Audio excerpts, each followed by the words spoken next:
गति पानी, नर काया को सुरपति तर से, सो दुर्लभ प्राणी।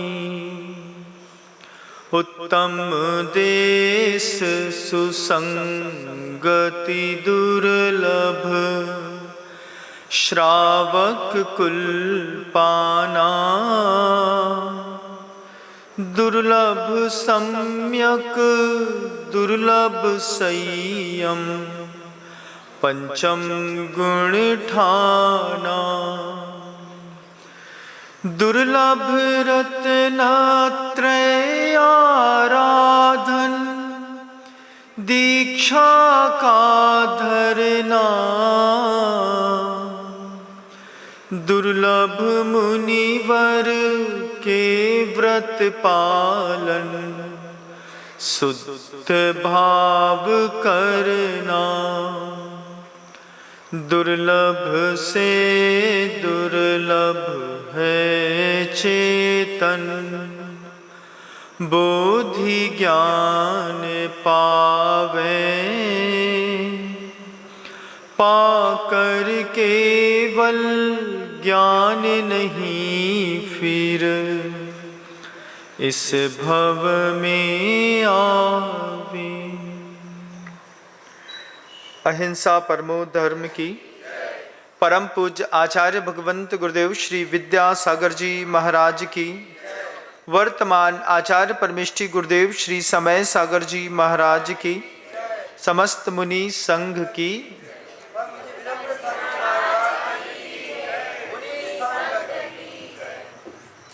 मंत्री मुनिराज और आचार्य महाराज का एक संवाद प्रवाहमान है। आचार्य महाराज कैसे मन बदलते हैं, एक एक करके सिर्फ अनुप्रेक्षाओं का सहारा लेकर के आचार्यों ने मनुष्य का पूरा हृदय बदल दिया।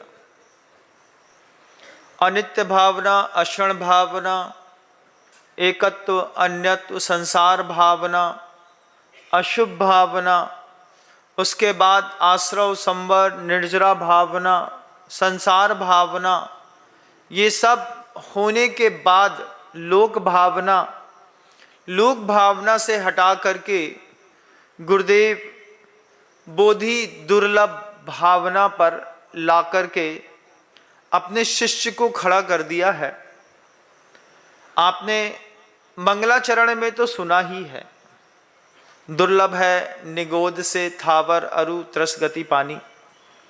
और जैनियों के यहाँ तो ये भावना को बहुत अच्छे तरीके से रोज पढ़ते भी हैं, कई बार तो इस पे डांस भी कर लेते हैं।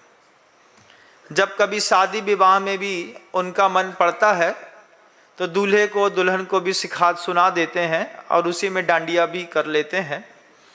जब चिंतन को भक्ति का रस दे देते हैं तो उसकी ताकत खत्म हो जाती है।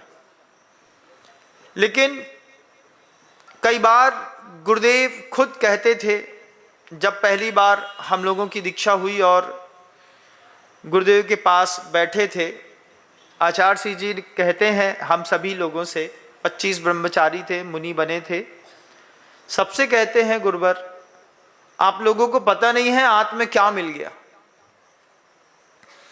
जब आचार्य सिंह जी इस बात को हम सबसे कहते थे कि आपको पता नहीं है हाथ में क्या मिल गया, तो हम भी गुरु जी की तरफ टकटकी लगा करके देखते थे। वो एक ऐसा माहौल था हम लोगों का जैसे चातक पंछी के छोटे छोटे बच्चे पैदा हुए हों और अपने माँ की तरफ, माँ चोंच में कुछ लेकर के आती है तो पंछी सारे बच्चे माँ की तरफ मुंह खोल करके खड़े हो जाते हैं। माँ अपने बच्चों के मुख में कुछ ना कुछ डाल करके पेट भर देती है। ऐसे गुरुदेव रोज शब्दों से हम लोगों का अंतर्मन तृप्त करते थे। रोज जाकर के उनके पास बैठना और उनका लगातार अनवरत 58-57 सालों तक हम सबका पेट भरना। जब पहली बार मुनि दीक्षा हुई मुनि दीक्षा होकर के और बैठे उनके पास, तो 25 के 25 ब्रह्मचारियों से गुरुवर कहते हैं, आप लोगों को पता नहीं है हाथ में क्या आ गया। दुर्लभ है निगोद से थावर अरु त्रस गति पानी, नर काया को सुरपति तरसे सो दुर्लभ प्राणी, उत्तम देश सुसंगति दुर्लभ श्रावक कुल पाना, दुर्लभ सम्यक दुर्लभ संयम पंचम गुण ठाना, इसको इतना पार करके दुर्लभ रत्नत्रय आराधन। जब रत्नत्रय का दान देने के बाद गुरुवर कहते हैं बड़ा कठिन होता है रत्नत्रय आराधन, दीक्षा का धरना, मुनिवर के व्रत पालन शुद्ध भाव करना, दुर्लभ से दुर्लभ है चेतन बोधि ज्ञान पावे, पाकर केवल ज्ञान नहीं फिर इस भव में आवे। आचार्य श्री जी यह भावनाओं को अपने जीवन का एक आवश्यक अंग समझते थे। गुरुवर कहते हैं 6 पर्याप्तियां मिलना सबका सौभाग्य नहीं होता। कितने लब्ध पर्याप्तक जीव होते हैं, पर्याप्ति पूरी करने के लिए खड़े होते हैं और पूरी होने से पहले नष्ट हो जाते हैं। आप सोचिए कितने बच्चे ऐसे होते हैं संगी पंचेंद्रिय मनुष्य पर्याय में आने के बाद, गर्भ में आने के बाद गर्भ से कब स्खलित हो जाते हैं पता ही नहीं चलता।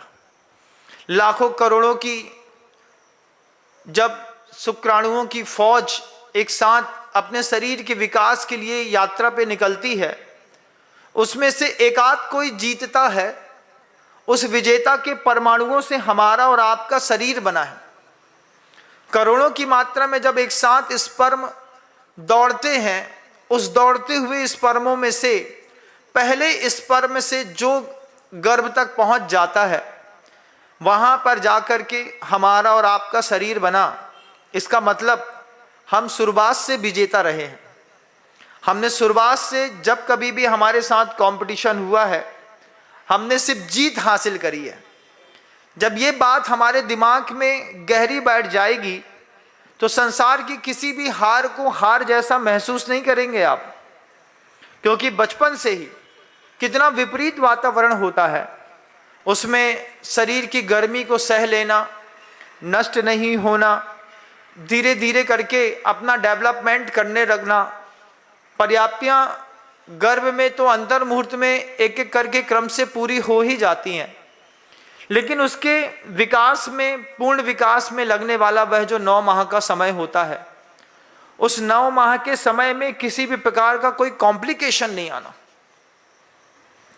हाथ में जब बर्थ में आते हैं, जब माँ मतलब हाथ में बच्चा आ जाता है, उस वक्त डॉक्टर की हिसाब से हर चीज में परफेक्ट उतर जाना।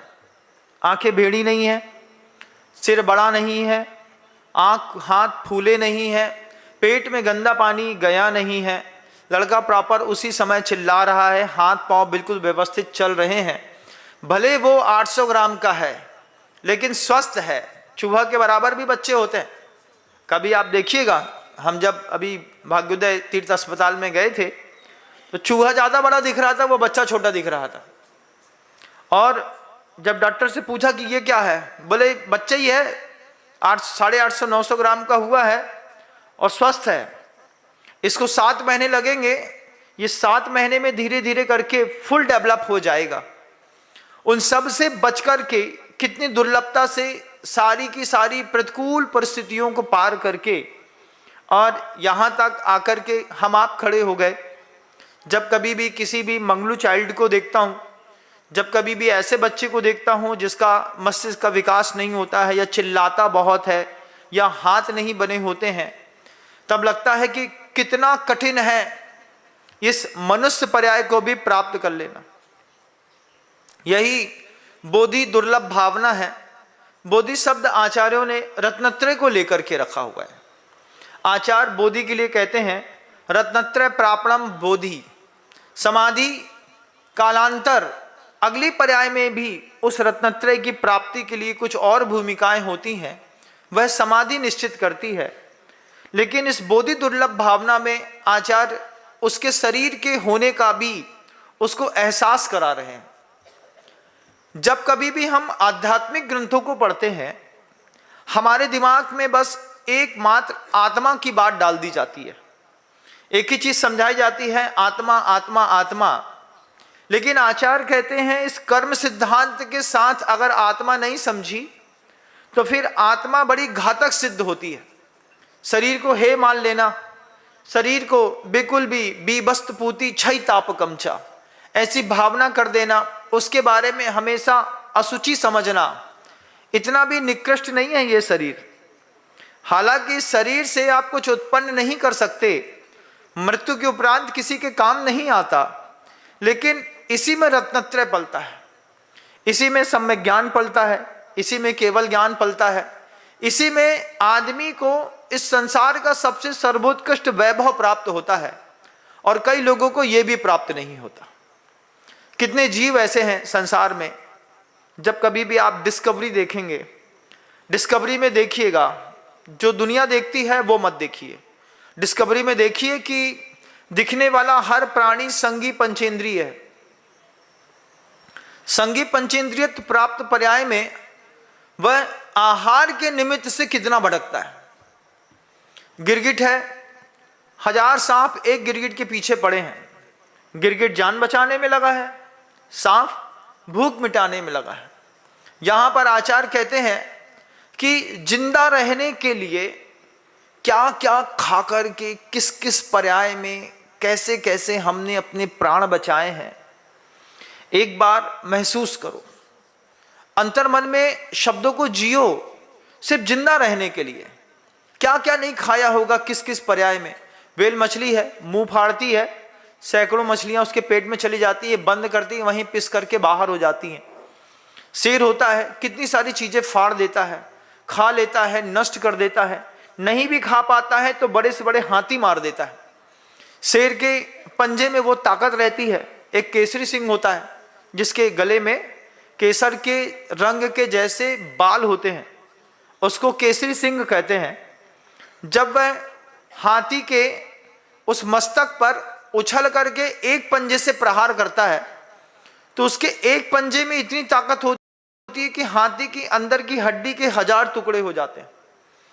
इतना मोटा मजबूत हाथी और एक सिंह, लेकिन उसमें इतनी ताकत है, वो पूरी ताकत से जब हाथी के मस्तक पर वार करता है तो यहां पर जो 2 कुंभ स्थल दिखाई देते हैं, मटके के समान 2 इधर से माइंड जैसे दिखाई देते हैं, उसके 1000 टुकड़े होते हैं हड्डी के।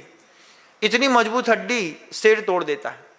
उसमें से जितना खा सकता है खाता है, लेकिन हाथी मार देता है। जिंदा रहने के लिए कौन कौन सी पर्यायों में क्या क्या खाया होगा, कैसे कैसी आहार वर्गणाओं को हमने स्वीकार किया होगा, कैसा कैसा हमको किस किस पर्याय में शरीर मिला है, ये सब बोधि दुर्लभ भावना के अंतर्गत आचार्य महाराज अपने उस मंत्री मुनिराज को बार बार समझा रहे हैं। सोचो, जब वो सोचने के लिए गुरुदेव कहते हैं तो वास्तव में सोचता है इंसान। देखते हैं चिड़िया कितनी प्यारी है। पहली बार चिड़िया की क्रूरता भाग्योदय के मंदिर के बाहर देखी। ठंडी का समय था, चिड़िया वहीं पर घूम रही थी। लाइट के जो बिजली के वो जो कीड़े होते हैं छोटे छोटे, जो रात में टर टर करते हैं ना, झिंगुर कहते हैं उसको, वो जो कीड़ा टर टर करता है, चिड़िया जो है पौधे के पत्तों के बीच में वो झिंगुर छिपे हुए थे, उसमें से निकाल करके उसको पट्ट पट्ट करके 4 बार पटकती, और पटक करके जैसे ही वो मर जाता तो चुपचाप खा लेती। 1 2 3 4 5 पता नहीं कितने कीड़े चिड़िया मेरे देखते देखते खा गई। छोटी सी चिड़िया, नन्ही सी चिड़िया, प्यारी सी चिड़िया, लेकिन जिंदा रहने के लिए कीड़ा खा रही है। सोचो, गौरैया है, जितने भी उड़ने वाले पंछी हैं, इनको भी सुकून नहीं है। आपने वो दृश्य नहीं देखा, मैंने वो दृश्य देखा। कबूतर उड़ रहा था, उड़ते हुए कबूतर को ऊपर से ही चील आई और वहीं के वहीं पकड़ करके आसमान से ही उठा करके ले गई। बीना बाना के जंगलों में जब जंगल के लिए गए थे, वहां पर खुले शुभ्र आकाश में गाय, एक भैंस मरी हुई थी। मरी हुई भैंस पर चीलें ऊपर से मंडरा रही थीं, और चीलें मंडरा रही थी वहीं से कुछ कबूतर अपनी यात्रा को डर के किनारे से संपन्न कर रहे थे। ऊपर की ऊपर ही एक चील ने कबूतर को उठा करके वहीं के वहीं दबोच लिया। जब पहली बार आसमान में इस तरीके का दृश्य देखा तब लगा जीव कहीं सुरक्षित नहीं है। वो कबूतर अपने स्थान से चला होगा ये सोच करके कि दूसरे स्थान तक पहुंच जाएंगे, यहाँ पर चील बार बार घूम रही हैं, कोई मार न दे। उसमें से एक कबूतर आसमान में ही फंस गया। अपन सोचते हैं आसमान में बड़ा सुकून है, वहाँ पर कोई हिंसा नहीं होगी, वहाँ भी हो जाती है। इस बागीदौरा नगर में निकलता हूँ तो देखता हूँ कई जगह बाहर की डोरियों पर बहुत सारे कबूतर बैठे रहते हैं, यात्रा करते रहते हैं। जितनी बार उनके नीचे से निकलता हूँ यही सोचता हूँ जिंदा रहने के लिए ये कहाँ पर बैठ करके रात गुजारता है। सोचिए, हमको आपको तो कितनी सुविधा है, कमरा मिलता है, तख्त मिलता है, पाटा मिलता है, उसमें विश्राम कर लेते हैं। कबूतर कहाँ पर बैठ करके विश्राम करता है? उसकी नींद कैसी होती होगी, कैसे वो सोता होगा वहीं पे रात भर बैठे बैठे। कब वो झपकी आती होगी, कब वो अपनी नींद पूरी करता होगा। सुबह फिर अपने पूरे समूह के साथ अपने जीविकोपार्जन के लिए, प्राण बचाने के लिए वो फिर यात्रा पे घूमते घूमते घूमते निकल आते हैं। महाराज, दिन में सो लेते होंगे कबूतर, बड़ा मुश्किल होता है। दिन में भी कबूतर अगर सो गया ना तो बिल्ली कब पकड़ करके ले जाए कौन जानता है। ये विचित्रता गृहस्थों को दिखाई नहीं देती, ये विचित्रता चिंतन करने वाले साधुओं को दिखाई देती है। क्योंकि आचार्यों ने वैराग्य के उत्पादन के लिए इस तरीके की जो पवित्रतम भावनाएं ग्रंथों में रखी हैं, उसके चिंतन करने के लिए थोड़ा विश्राम चाहिए। दुनिया की हाव भाव वाले लोगों को क्या मतलब कौन सा कबूतर मारा, क्या मतलब कहाँ पर चिड़िया मर गई, क्या मतलब कहाँ पर मुर्गा मर गया, खरगोश मर गया, आपको इससे फुर्सत नहीं है। आप एक ऐसी अंधी दुनिया में जीते हैं जिस अंधी दुनिया में जिंदा रहने के लिए किसी को भी मारा जा सकता है और कभी भी मारा जा सकता है। शादी विवाह में सगाई होती है, शादी होती है, वो एक सफ़ेद फर वाला टोपी पहनते हैं। आपके यहाँ पहनते हैं नहीं पहनते नहीं पता, लेकिन पहन करके फेरे पड़ते हैं। अब पता चला कि वो सारे के सारे जितने भी फर में लगे हुए पंख हैं, वे सारे के सारे पंख कबूतर के हैं, चिड़िया के हैं, किसी गौरैया के हैं। लेकिन मिलती है और हम पहन लेते हैं। हमने पूछा नहीं कि इसमें हिंसा तो नहीं हुई, आपके शौक के लिए कोई मारा तो नहीं गया। अगर कोई मारा गया तो एक बार चिंतन तो करो। मैंने चिंतन में पहली बार देखा, एक मुनिराज थे, उन पर कोई गिफ्ट आती थी देखने के लिए, तो वो उसमें भी चूज करते थे ये मेड इन इंडिया है, तो वे सिर्फ मेड इन इंडिया ही लेना पसंद करते थे। कितनी सारी बाहर के कागज, बाहर की बहुत सारी किताबें, बाहर के बहुत सारे पेन पेंसिल्स आते थे। वे कहते थे अगर भारत में स्वदेश में निर्मित है तो दे दीजिए, अन्यथा रहने दीजिए। तो डोम्स कंपनी थी, वो शायद भारत की ही है, ऐसा मुझे पता है जहाँ तक, क्योंकि मैंने उनका वो ब्रांड देखा था कि वो बोलते थे ये भारत की है, भारत में इसका पैसा रहता है, इसलिए मैं इसको ही उपयोग करूँगा। उसमें भी कुछ पेंसिल्स ऐसी आती हैं जो रिसाइकिल वाली होती हैं, मतलब ज़मीन में उनका वेस्टेज मटेरियल भी जाएगा तो वो ऑटोमेटिकली रिसाइकिल हो जाता है। कुछ कंपनियां ऐसी भी पेंसिल बनाती हैं जिनके लास्ट के पॉइंट में जो ऊपर चिकना चिकना दिखता है ना, उसमें एक बीज पड़ा होता है। अगर आपने पेंसिल उपयोग करने के बाद उसको कहीं फेंक भी दिया तो वो जहां जाएगा वहीं पर एक पौधा पैदा कर देगा। प्रकृति के साथ समन्वय और अहिंसामय जीवन जीने के लिए ये बोधि दुर्लभ भावना दुनिया के हर इंसान को चिंतन करना चाहिए। पहले आंख बंद करके कहां कहां कौन कौन सी पर्यायों में जन्म हो सकता है, उस जन्म होने वाली पर्यायों में एक बार आंख बंद करके चिंतन करो। पहले आंख बंद करो। आंख बंद करता हूं तो दिखाई देता है। गुरुवर ने कहा जंगल गए, जंगल जाकर के जंगल कर दी। अब जंगल करने के बाद उसमें एक बड़ी मक्खी बैठ गई। बड़ी मक्खी हरे कलर की देखी ना आप लोगों ने, वो बड़ी मक्खी के पीछे के भाग से सफेद सफेद सफेद सफेद करके कुछ जीव बाहर निकलते हैं। वो मक्खी प्राय करके मल पर ही अपनी विष्ठा को उसमें जीव पैदा करती है। 3 दिन बाद 3 दिन तक वो जो छोटे छोटे छोटे छोटे कीड़े उसके पेट से निकलते हैं, वे सारे के सारे कीड़े 3 दिन तक गाय का गोबर हो, भैंस का हो, मल हो, मनुष्य का हो, मानव का हो, उन सब का मल खा करके जिंदा रहना पड़ रहा है। पर्याय ऐसी है। और इतने मोटे मोटे कीड़े हो जाते हैं, वो इल्ली जैसे हो जाते हैं, वो लुढ़कते हैं। बीच में पेट इतना मोटा हो जाता है कि वो अगर मान लीजिए ढलान वाली जगह पर वो मल इत्यादि पड़ा हुआ है तो वो लुढ़कते लुढ़कते लुढ़कते नीचे गिरते हैं। कई बार उसी में फंसे रहते हैं। अब उसी में फंसे फंसे कोई सुअर आया और इतने सारे कीड़े उसमें बिलबिला रहे थे, एक बार में मल सहित सारे कीड़ों को पेट के अंदर चक चक चक चक करके खा गया। उस पर्याय में भी जन्म हुआ है, उस पर्याय में उसका भी दर्द सहा है आपने, उस पर्याय में रहने पर भी आपकी आहार शरीर पर्याप्तियां आपको वहां पर भी मिली हैं, लेकिन खाने के लिए क्या मिला है? भोजन करने के लिए मनुष्य का मल मिला। सुअर की पर्याय में, कीड़े की पर्याय में देखा, सुअर की पर्याय में देखो, उसको खाने के लिए क्या मिला? मनुष्य का मल मिला, वो उसका इष्ट है।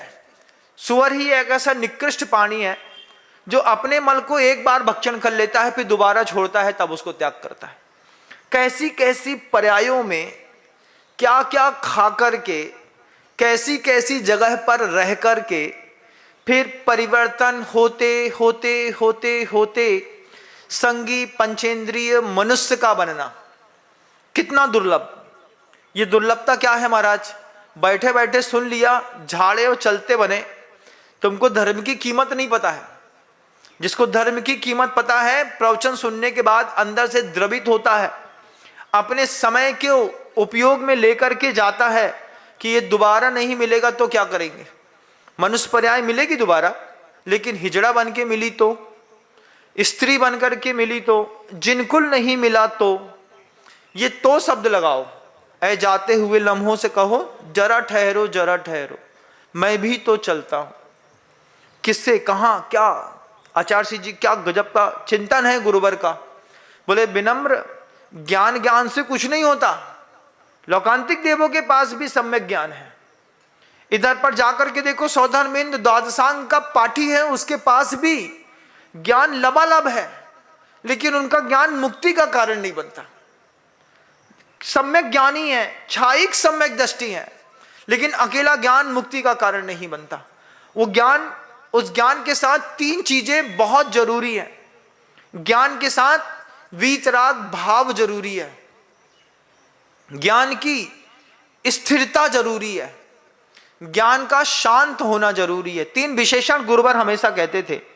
ज्ञान अगर राग भाव से रहित हो जाए, ज्ञान अगर शांत हो जाए, ज्ञान अगर स्थिर हो जाए, तब समझना कि उस ज्ञान की कीमत है। आज हमारे आपके पास जब मैं उद्बोधन देता हूं, आप मुझे धैर्यपूर्वक सुनते हैं, उस वक्त तो आपके ज्ञान की स्थिरता है, लेकिन थोड़ी देर के लिए स्थिर ज्ञान किसी काम का नहीं है। यहां से बाहर निकलेंगे ना तो दूसरा कोई नौकर व निमित्त मिलेगा, उससे तुरंत प्रभावित हो जाएंगे। जहां पर वैराग्य भावना से प्रभावित हो गए, शमशान वैराग्य सबको होता है।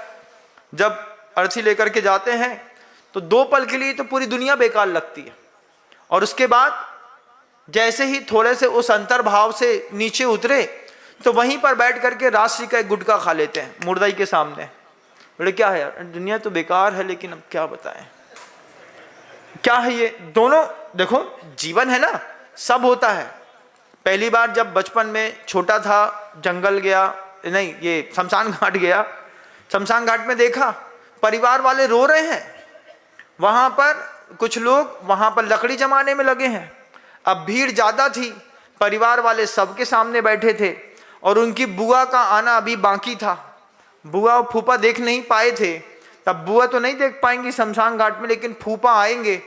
अब जब तक फूफा नहीं आए तो फूफा के आने में 1.5 घंटा था। लोगों ने फोन करके आने वाले लोगों से गड्डी बुलवा ली, गड्डी ले आना यार, अभी 1.5 घंटा और लगेगा। अब वापिस घर जा नहीं सकते, आसपास कोई होटल भी नहीं है, कि कुछ कर लें, और वहां पर थोड़ी देर के लिए तो वैराग्य पैदा हुआ, लेकिन शमशान वैराग्य थोड़ी देर के पैदा होने के बाद वहीं पर आप बैठ करके गड्डी खेलना शुरू कर दिए। 3 2 5 चल रहा है, दहा पकड़ चल रहा है। कहाँ? शमशान घाट में मुर्दा रखा है, अभी उसको जलाया भी नहीं। अब कले भैया कक्का तो चले गए, लेकिन अब जो छक्का थोड़ी चले जाएगा, छक्का तो आने दो, कक्का तो गए। अब वे उनके घर वाले भी ना चाहते हुए जब नौकर में ऐसा उपस्थित हो, उनको भी हंसी आ गई। बोले हो गई यार भैया जी को जाने तो वो चलोगा, तुम्हें खेलने का? तो बोले बाद में बता तुम्हें, हमारे बब्बा मर गए, तुम्हें पत्ता खेलने की पड़ी है। अब कोई पत्ता खेल रहा है, कोई बीड़ी सिगरेट पी रहा है, कोई गुटखा खा रहा है। गृहस्थ का बैराग ऐसा शमशान बैराग है। सबसे बड़ा घिनापन तो उस वक्त लगा बंधुओं, मेरे जीवन की खुद की घटना है, शायद मैं एक बार इसको पहले बोल चुका हूं, मुझे जहां तक स्मरण है, कि ले जाना था सबको, उनके यहाँ नहलाते थे तो नहला धुला दिया। ऐसा नहीं कि सिर्फ हरी दीवाल वालों के यहाँ ही नहलाते हैं, इसके अलावा भी दूसरी समाजों में भी सबको पहले नहला करके उसको पूरा तैयार करते हैं। तब उसको नहलाने वालों को मैंने अपने आंख से देखा, नहला दिया, और नहलाने के बाद उनको भूख लगी तो होटल में जाकर के आलू गुंडा खा लिया। सोचिए होटल कितनी बर्बाद जगह होती है, कितनी बर्बाद जगह होती है। बुला लेना, 2 समोसा बुला लेना, कौन सी जात का आदमी आया, किस भाव के साथ आया, उसके थाल पर 2 समोसा उठाया, मुर्दा छू के आया है वो, उसी ने वहीं से क्या दे यार भाई, 2 बहुत भूख लगी है, तो पहले 2 समोसा, 2 आलू गुंडा, 2 जलेबी, 2 कचौड़ी, 1 गिलास चाय, 1 गिलास कॉफी पी करके 100 रुपए का बिल बनाया। बोले ताकत तो आए कक्का उठाने की। तो जब इतना माल धो करके आए थे, उसके बाद इतना कुछ होटल में खा लिया। कितनी गंदी होती है होटल, एक बार विकल्प दिमाग में रखो। और अभी तो एक नया फ्रॉड समझ में आया, लोग जब बताते हैं तब समझ में आती है बात, कि दुनिया में चले गए माँ जगदम्बा भोजनालय, यहाँ पर अन्नपूर्णा भोजनालय, यहाँ पर पायस पूर्णा भोजनालय, रोड में दिखने वाली जयपुर से लेकर के आप आगरा जयपुर मार्ग पे जाएंगे, दिल्ली सहारनपुर मार्ग में जाएंगे, दुनिया के किसी भी रोड पर आपको जब दिख जाए जगदम्बा भोजनालय, शुद्ध शाकाहारी भोजन, शाकाहारी भोजन है, जगदम्बा भोजनालय है, बना भी साफ सुथरा रहा है, लेकिन पता चला प्रोपाइटर किसी दूसरी कौम का है। तो अभी लोगों ने बताया कि किसी भी होटल में जाते हैं, जाते साथ पहले उसका QR कोड जो होता है पैसा डालने वाला, उसको स्कैन करके उसकी भी जात देख लेते हैं। क्यों महाराज? पता चला दूसरी कौम के हैं, पता उल्टी सीधी चीजें उसमें मिला दी, नाम लिखा है जगदम्बा, धर्म भ्रष्ट हो गया हमारा। और ऐसे पूरी दुनिया में हजारों फ्रॉड होते हैं। अभी जब यूपी सरकार के अपने मोदी जी ने, योगी जी ने ये काम किया था कि आदमी को अपने बोर्ड पर अपनी कास्ट लिखनी होगी, उस कास्ट लिखने पर पता चला कि जगदम्बा चलाने वाले हरी दीवाल वाले निकले। अब उसमें हरी दीवाल वाले निकले, तब मान लो उसी में वो थूक दें या कुछ और कर दें, कुछ और अपशिष्ट मिला दें, तो कितना अशुद्धि वाला भोजन मिलता है संसार में। लेकिन संसार खाता है। जैन कितना बचता है इन सब चीजों से। जैन कभी नहीं बोलता होटल का खाना है, भैया घर का जो मिलेगा हम उसी में काम चला लेंगे। आहार पर्याप्ति, आहार पर्याप्ति का मतलब सिर्फ आहार से नहीं है, वहां तो आचार्यों ने वर्गणाओं से लिया है। 5 शरीर को पूरा करने के लिए जो वातावरण से वर्गणाएं खींची जा रही हैं, जिन वर्गणाओं के माध्यम से वे अपने औदारिक शरीर इत्यादि का निर्माण करेंगे, वे पर्याप्तियां आहार पर्याप्ति में रखी। लेकिन ये कवलाहार भी देखना है कि कितना दुर्लभ है, शुद्ध भोजन कितना दुर्लभ है। पुण्य की गति थोड़ी सी उत्पन्न होती है और धारा बदल देती है, आदमी कहीं का कहीं पहुंच जाता है। कितना दुर्लभ है एक समय शुद्ध भोजन मिल जाना। महान पुण्य का उदय, अति पुण्य का किसका उदय है? जो व्रती हैं उनको तो मिल जाता है, लेकिन अव्रतियों को जैन कुल में आने के बाद भी, सम्यक दृष्टि होने के बाद भी उपलब्धता नहीं है। आचार्य जी कहते हैं उस बात को कि दूध है, सफेद है, सबसे पहले क्या देखते हो? गाढ़ा कितना है। क्या देखते हैं? हाथ डाल करके देख लिया, गाढ़ा बहुत है महाराज, बहुत गाढ़ा दूध है तो बहुत अच्छा दूध है, उबाल लो, उबाल करके उसकी चाय कॉफी बना करके पी लो। अभी मैंने सुबह पूछा, बोले नमूल कंपनी है उसकी कोई, उसका एक सोल्ड करके कोई वो आता है दूध, नमूल सोल्ड, मेरा नाम यही है, आप तो असली तो आप समझते हैं। तो नमूल सोल्ड जो है महाराज महंगा आता है और गाढ़ा आता है। हमने उस पूछा गाढ़ा है, महंगा है, सफेद है, उसमें मलाई पड़ती है कि नहीं पड़ती? ज्ञान तुम्हारा गाढ़ा है, महंगा है, उसमें कोई मलाई पड़ती है कि नहीं पड़ती? उसमें कोई मक्खन निकलता कि नहीं निकलता? महाराज वो तो नहीं निकलता, मक्खन नहीं निकलता, दूध तुम्हारा गाढ़ा है। तुम्हारा ज्ञान इतना गजब का क्षयोपम वाला है, तुम दुनिया भर की हर बात जानते हो, कर्मकांड जानते हो, गोमठ सार जानते हो, लेकिन तुम्हारे दूध में मलाई नहीं पड़ती। तुम्हारे दूध की मलाई क्या है महाराज? इतनी सी मलाई तो पड़ गई होती तुम्हारे सम्यक ज्ञान में कि महाराज 7 बजे के बाद चातुर्मास में बाहर का त्याग करता हूं, रात्रि भोजन का त्याग करता हूं। तुम्हारे दूध तो बहुत गाढ़े हैं, किसी के दूध में मलाई नहीं पड़ी। अभी मौका मिलेगा तो रात में चले जाएंगे। कहां पर? अरे महाराज अब वो तो पार्टी थी, जाना पड़ता है, मजबूरी है। जैसे ये मजबूरी में जीवन नहीं है, कितना कठिन है। दूध गाढ़ा सफेद बढ़िया, लेकिन मलाई नहीं पड़ती, मक्खन नहीं पड़ता, उसमें से घी नहीं निकलता। टेस्ट तो बहुत अच्छा आता है महाराज, बहुत बढ़िया। दुर्लभ है निगोद से थावर अरु तस गति पानी, नरकाया को सुरपति तर से सो दुर्लभ प्राणी। ये सब उत्तरोत्तर दुर्लभ है। जिसको मौका मिलता है वे शांत चित्त होकर के बैठते हैं, बैठ करके प्रशांत चित्त होकर के बैठ करके और सिर्फ चिंतन कर करके असंख्यात गुणी कर्म की निर्जरा करते हैं। साधु कमरे में एकांत में भी बैठा है और ध्यानस्थ है तो सोचो बड़ी पुरुषार्थ पे लगा हुआ है। जो साधु अंदर चला गया, पनडुब्बी एक बार समुद्र में अंदर गोते खाने के लिए लगाने के लिए चली गई, वो पनडुब्बी के अंदर क्या हो रहा होगा कौन जानता है। वो चलाने वाला, पनडुब्बी चलाने वाला जानता है कि आज जीवन का परम सौभाग्य है कि मैं इस चिंतन को कर पा रहा हूं। क्या मिल रहा है, कितने भाव से मिल रहा है, कितनी भक्ति के साथ सामने वाला श्रावक दे रहा है। आचार्य जी कहते हैं, हम सबसे कहते थे गुरुवर कि देखो आहार चर्या में किसी से राग द्वेष नहीं करना, रोटी खाने में दुनिया में किसी से राग द्वेष नहीं करना, क्योंकि रोटी खाते वक्त अगर राग द्वेष कर दिया तो वो रोटी कभी तुम्हारे जीवन में फलेगी नहीं। मेरे साथ तो कई बार होता था, कभी किसी के ऊपर कसाई हो जाती थी तो कसाई होने पर एक ही साधु के पास क्या कितने तीर हैं, थोड़े बहुत तो तीर ही हैं साधु के पास, ना आएंगे तुम्हारे चौके में, जाओ। भनक गए, चौके में नहीं आएंगे, कोई बात नहीं, आप चौके में मत जाइए। आप चौके में नहीं जाकर के अपनी कसाय का प्रस्तुतिकरण तो कर सकते हैं, लेकिन गुरुजी कहते थे, हम लोगों को सिखाते थे, कई बार ऐसा हो जाता है कि किसी के चेहरे को देख करके ऐसा लगता है कि इससे हमारी कसाय हो जाएगी। जैसी कसाय बढ़े इसके पहले उसके घर की रोटी खा लो। अभी तो कसाय बढ़ी नहीं है, अभी तो तुम्हारे घर में आए हैं, अभी तो तुम्हारे घर में रुकेंगे, उसके बाद भी चेहरा देख करके भी कई बार फ्रीक्वेंसी मैच नहीं करती। लगता है ना सामने वाला बहुत एटीट्यूड में है, तो गुरुजी कहते थे पहले उसी की रोटी खा लो, क्योंकि एक बार उसको समझ गए ना फिर उसकी रोटी तुमसे खाबेगी नहीं। तो शुरुआत में ये मास्टर रूल था हम लोगों का, शुरुआत में गलती करते थे, बाद में गुरुजी ने सिखाया।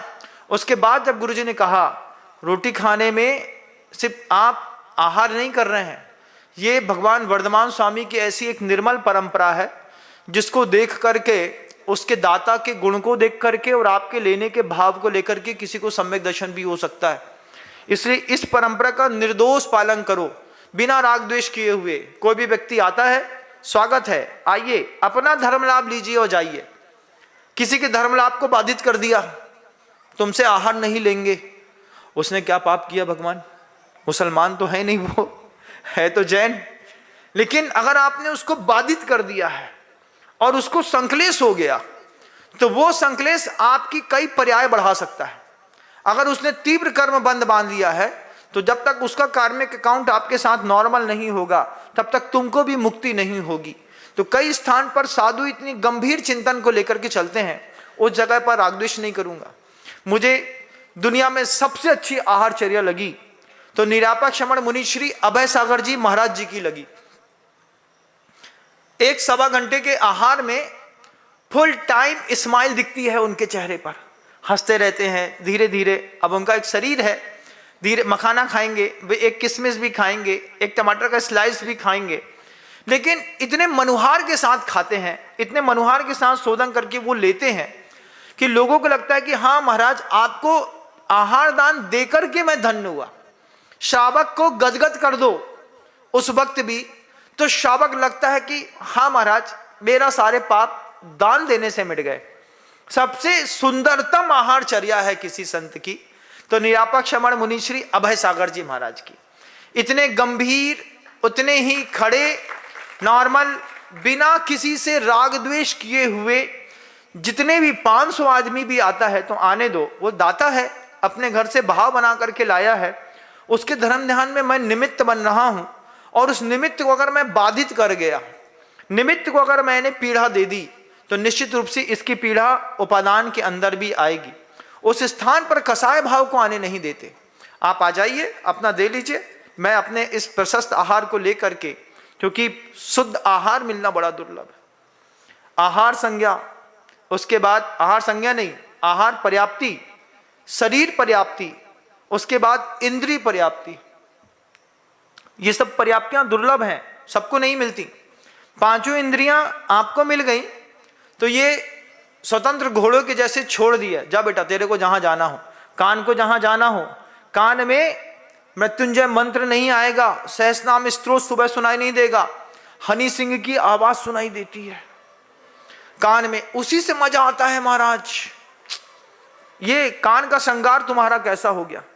सोचिए, जितने भी रैप सॉन्ग्स हैं, जितने भी भद्दे गाने हैं, इसको तो हमारी संतानें सुनती है, लेकिन सुबह सुबह अगर मान लो जिन सहस्रनाम स्तोत्र लगा दिया, शिव तांडव स्तोत्र लगा दिया, मृत्युंजय मंत्र लगा दिया, अपनी अपनी कौमों की अपनी अपनी धारणाएं घर के अंदर लगा दिया, तो धीरे से लड़का आंख बंद करते उठेगा, टप से मारेगा, प्लग निकालेगा, खटका बंद करेगा, वापस जाकर के सो जाएगा।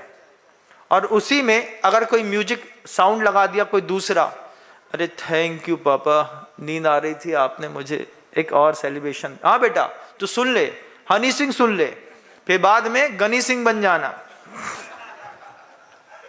लेकिन जिन सहस्रनाम स्तोत्र नहीं सुन सकते, कभी याद नहीं कर सकते, क्यों? उपयोग नहीं है।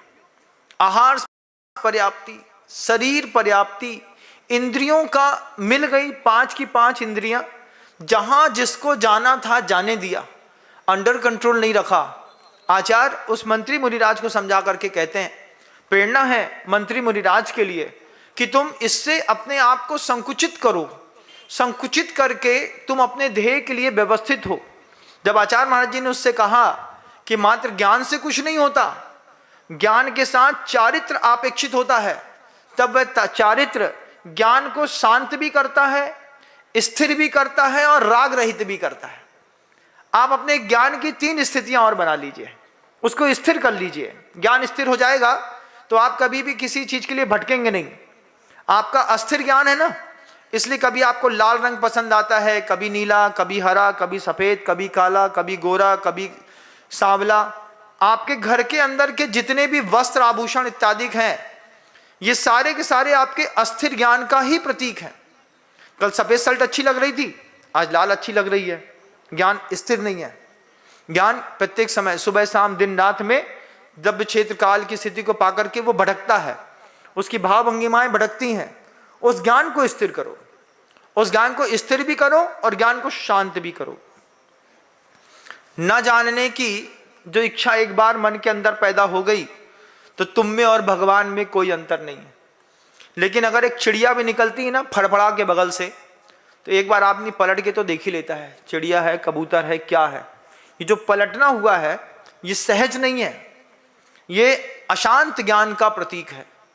और राग रहित ज्ञान हो जाए, 3 ज्ञान की विशेषता मिल जाए, ये 3 विशेषताएं आचार्य महाराज उस शिष्य के अंदर डालना चाहते थे, क्योंकि वो शिष्य सिर्फ ज्ञान के पीछे आया था। वो आया ही था इसलिए कि हमको ये जो ज्ञान आचार्य महाराज जी के पास है वो मिल जाए, उस ज्ञान के लिए इतना लंबा उद्बोधन देने के बाद आचार्य ने उसको आज पहली बार कहा कि अपने ज्ञान को शांत, स्थिर और राग रहित करोगे तब जाकर के उस महान ज्ञान की तुम्हारे अंदर प्राप्ति होगी। जैसे ही ये बात वो शिष्य सुन रहे थे, उसी समय उनके मिथ्यात्व के सारे परमाणु टूट करके चकनाचूर हो गए। सम्यक्त्व की प्राप्ति हुई। मंत्री मुनिराज वास्तव में मुनिराज का रूप लेकर के आज भावलिंग को प्राप्त हो गए।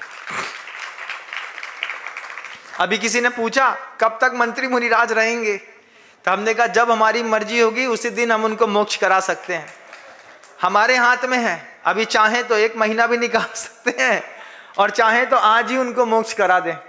अब आपकी मर्जी है, आपको मंत्री मुनिराज जमे तो ठीक, नहीं जमे तो ठीक, हमको तो खूब जमे। और वो भावलिंग को प्राप्त हुए जब मुनिराज, उनके मन के अंदर ये भाव पैदा हुआ कि अब मुझे अपने ज्ञान को राग रहित करना है, उसको शांत करना है और उस ज्ञान को स्थिर भी करना है।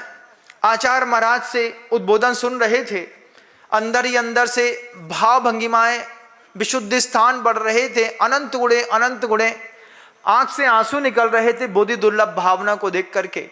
आचार्य महाराज आंसू को देख करके भी मुस्कुरा रहे थे और कह रहे थे, सोचो किस किस पर्याय में क्या क्या नहीं मिला है अपने को।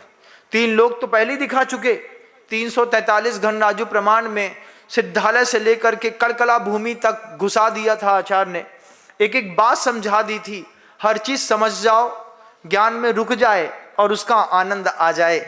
वो आनंद आज उन मुनिराज को आ रहा था। द्रव्य से साधु, जब भाव से साधु बनता है तो आंख से आंसू जरूर आते हैं। उसको लगता है, चिंतन करता है ना, तो चिंतन करके उसको लगता है कि कितनी पर्यायों में कहां कहां कैसी कैसी गलती करके निकल गया। आज मौका मिला, ये मौका भी जाने वाला है। थोड़ी गई, बहुत गई, थोड़ी रही, थोड़ी भी अब जात, वो चली जाएगी धीरे धीरे धीरे धीरे करके। और एक दिन फिर हमारे नाम की भी फोटो टंग जाएगी, हमारे नाम का तिया तीजा हो जाएगा, हमारे नाम की भी भगवान को शांति धारा हो जाएगी, एक हमारे नाम की भी शांति विधान तीसरे दिन 13वें दिन आ करके लोग करके चुपचाप चले जाएंगे। हम अगली पर्याय में कहाँ चले जाएंगे। आज इस बोधि दुर्लभ भावना को धैर्य पूर्वक मस्तिष्क पे अवधारित कर लीजिए। ठीक वैसे ही जैसी गर्भवती स्त्री अपने गर्भ में संतान स्थापित करती है, आप अपने ज्ञान गर्भ, एक नाम है तीर्थंकरों का, ज्ञान गर्भ है, उनके गर्भ में ज्ञान स्थिरता को प्राप्त है। अगर अंतर्मुहूर्त के लिए भी स्थिरता के साथ चिंतन करके इसको ज्ञान को बैठा लिया तो ये कालांतर में तुमको जरूर केवल ज्ञान की प्राप्ति कराएगा। आचार्य ने बताया आहार पर्याप्ति, शरीर पर्याप्ति, इंद्रिय पर्याप्ति। आचार्य कहते हैं 3 पर्याप्तता मिल गई, लेकिन लोगों को भाषा नहीं मिली। आपको भाषा मिली, आप अपनी संवेदनाओं को बोल सकते हैं। सोचो मनुष्य पर्याय में कितनी कुशलता है कि आप कुछ बोलते हैं मैं समझ लेता हूं, मैं कुछ बोलता हूं आप उसको अंदर से स्वीकार कर लेते हैं। कितनी पर्याय ऐसी हैं जहां पर भाषा वर्गणाओं का काम नहीं है, वहां पर श्वासोच्छ्वास, एक श्वास खूब लेते हैं, वो लेने की कोशिश करते हैं, पूरी नहीं ले पाते और उसके पहले ही उनका मरण हो जाता है। निगोद की पर्याय देखी ना, जब एक बार हार्ट ऐसा होता है, इतनी बार में वो 18 बार जन्म और मरण ले चुका होता है। श्वासोच्छ्वास पर्याप्ति का पूरा मिल जाना दुर्लभ है। मिलना तो सरल है, श्वासोच्छ्वास मिलना सरल है, लेकिन 8 वर्ष अंतर मुहूर्त से ऊपर मिल जाए तो समझो सौभाग्यशाली है। 8 वर्ष अंतर मुहूर्त से पहले ही नष्ट हो गई। बच्चा है 2 साल, 2.5 साल, 3 साल, 4 साल, 5 साल, 6 साल, 7 साल, 8 साल, सम्यक की उपलब्धि की अभी सामर्थ्य नहीं है। लेकिन अगर 8 साल अंतर मुहूर्त से ऊपर जी गया तब उसके श्वासोच्छ्वास की कीमत मानी जाती है। अभी तक है तो बच्चा हमारा, लेकिन इसमें योग्यता नहीं है, वो योग्यता आ जाए उसके बाद आचार्य कहते हैं आयु मिल जाए, पूर्ण आयु मिल जाए, थोड़ी बहुत तो दीर्घ आयु मिल जाए नहीं, पूर्ण आयु मिल जाए। गुरुवर के शब्द हैं, कभी भी बोलो आशीर्वाद दो, भगवान तेरा भला करे, कितना करे, तेरे को पूर्ण आयु मिले। दीर्घ आयु में तो हो सकता है पूरी जीने के बाद भी 2-4 साल कम हो और आप अकाल मरण को प्राप्त हो, लेकिन आचार्य कहते हैं पूर्ण आयु मिल जाए। पूर्ण आयु मिल जाए, जब जाकर के ये पूरी की पूरी 6 पर्याप्तियां, आहार, शरीर, इंद्री, भाषा, श्वासोच्छ्वास, आयु और मन, मन पर्याप्ति में मन है, आयु नहीं है, प्राण में है, हाँ मन, ठीक है, हम भी गलत हो जाते हैं, इतना बड़ा कंप्यूटर है कई बार फाल्ट मार देता है तो मन, अब वो मन मिल गया, अब मन मिल जाए तो, लेकिन मन मनमाना मन हो जाए तो गड़बड़ है, उसमें अनुशासित मन मिल जाए, एक दैनिक जीवनचर्या सदी हुई सी मिल जाए, जिस तरीके से साधु मार्ग पर कदम रखने के बाद गुरुवर ने एक अनुशासित जीवनचर्या दे दी, कितने बजे सोना है, कितने बजे उठना है, क्या पढ़ना है, कितना पढ़ना है, सामायिक में क्या चिंतन करना है, भोजन कैसा करना है, कैसा संवाद करना है, कैसा व्यवहार करना है, कैसे स्तुति करनी है, बाहर की चर्या में जितना अच्छा गुरुजी बना सकते थे वे सब गुरुजी ने हम लोगों को दिया। ये अनुशासित जीवन साधना मार्ग में, व्रती के मार्ग में दिखाई देता है, लेकिन गृहस्थ मार्ग में दिखाई नहीं देता। आपके यहाँ अब रात को 2 बजे आया है तो 9 बजे उठेगा, लेकिन हमारे यहाँ ऐसा नहीं है, रात को 2 बजे भी सोगे तो तुमको 3:30 बजे तो उठ ही जाना है, क्योंकि आधे घंटे तुम्हारे प्रतिक्रमण के, 1 घंटा तुम्हारे सामायिक का, उसके बाद 1 घंटा तुम्हारे स्वयंभू स्तोत्र का, उसके बाद दैनिक जीवनचर्याओं का। तुम सो चाहे ना सो, लेकिन अपने डिसिप्लिन लाइफ में बिल्कुल रेगुलरिटी टीम में अपना काम करते रहो। ये बात गुरु जी ने सिखाई, साधु सीख गए, गृहस्थ भूल गए। आप अपनी मर्जी के मालिक हैं, क्योंकि आहार, शरीर, भाषा, पर्याप्ति, श्वासोच्छ्वास, इंद्रिय और मन ये आपको मिला है, इसका आप अपनी मर्जी का उपयोग करते हैं। आचार्य ने उस मंत्री मुनिराज को ये बोधि दुर्लभ भावना बताते बताते निगोज से थावर त्रसगति में, मुझे आज भी वो दृश्य याद है, आपने तो नहीं देखा लेकिन मैंने देखा है। एक हरे कलर का इतना लंबा सा कीड़ा धूप में चल रहा था। हम रामटेक में अपने 18 नंबर के कमरे पर बैठ करके, वहाँ भी वही चलता था, 18 मिल जाए, 27 मिल जाए, 9 मिल जाए, 36 मिल जाए, तो लोग लोकेशन देखते थे, मैं नंबर देखता था। तो मैं 18 नंबर कमरे में गया, 18 नंबर कमरे में बैठ करके समाई कर रहा था। तेज धूप पड़ रही थी और कोई माली निकला होगा, तो जो पेड़ है उस पेड़ से टकरा करके निकला, तो पेड़ के पत्ते के नीचे वो लंबा सा कीड़ा छिपा हुआ था। उसके टकराहट से जो पेड़ हिला ना, तो पत्ते से वो छटक करके जमीन में गिर गया। अब जमीन में गिर गया, उसको तेज धूप लग रही थी, क्योंकि दो इंद्री के जो जीव होते हैं उनके अंदर हड्डी तो होती नहीं, उनके अंदर पानी जैसा सफेद सफेद लिक्विड भरा रहता है। अब मेरे देखते देखते मैंने अपनी आंख से उस चीज को देखा। मैं समाइक में बैठा था, आंख ऐसी खुली, मैं देख रहा था।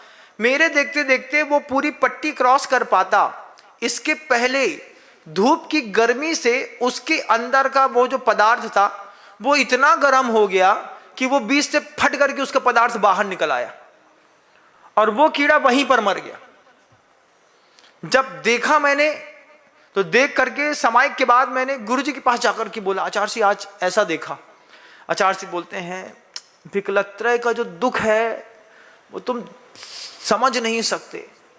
विकलत्रय में इतना विचित्र दुख होता है। विकलत्रय मतलब 2 इंद्री, 3 इंद्री, 4 इंद्री, ये जो पर्याय हैं, ये विकलत्रय की पर्यायों में ऐसा दुख है। हमारे अंदर तो स्थिर और अस्थिर दोनों नाम कर्म के उदय चल रहे हैं, लेकिन उनका मान लो अस्थिर नाम कर्म का ही उदय चल रहा है। वो सोच रहा होगा इस पेड़ से उस पेड़ तक चला जाऊंगा, बीच में मृत्यु उसको पीड़ा दे करके चली गई। अब दर्द तो उतना ही होता है, इंद्रियां हैं तो तत्संबंधी और संक्लेश परिणाम होते हैं। कैसा कैसा कहां कहां से घूम के आए। एक बार अंतर मन में इस बात को समझ लो, फिर स्थिरता को प्राप्त करो। प्रशांत रूपाय दिगंबराय उस सूत्र को पढ़ो, अहिंसा परमो धर्म को पढ़ो, परस्पर उपग्रह जीवा नाम को पढ़ो। समय मिले तो अपने उस सामायिक के सौंदर्य में, अपने चिंतन के सौंदर्य को और मुखर करो।